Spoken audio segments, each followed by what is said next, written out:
Good morning, natati ko ron sa indangan.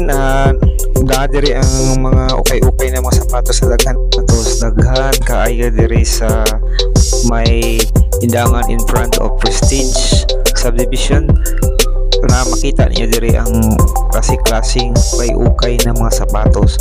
So sang daghan na gyud diri murag bagsakan sa mga sapatos diri. So daghan diri naga pamalit mga kuan kasagar mga bikers, mapit diri mamalit sila kay na may magustuhan sila kay mga barato ra man gud pud ang uban na mga shoes. So selected lang pud tong mga shoes na barato na pwede kamahalan ng uban para ni pang basketball, mga high cut na sapatos para ni 1,200. So na po na siya tag 2,000 plus. So it's up to you kung mupalit ka or dili.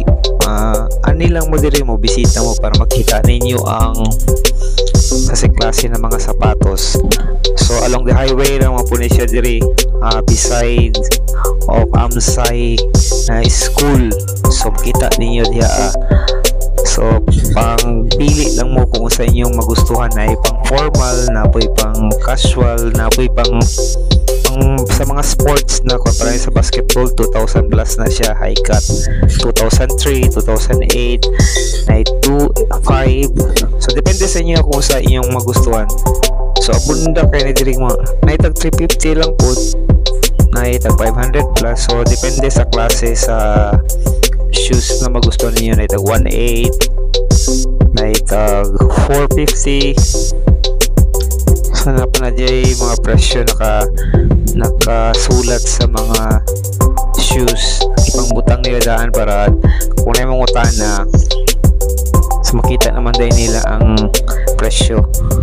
So mo lang to ang ako ang vlog. Salamat sa paglantaw kanunay sa akong vlog. Thank you mga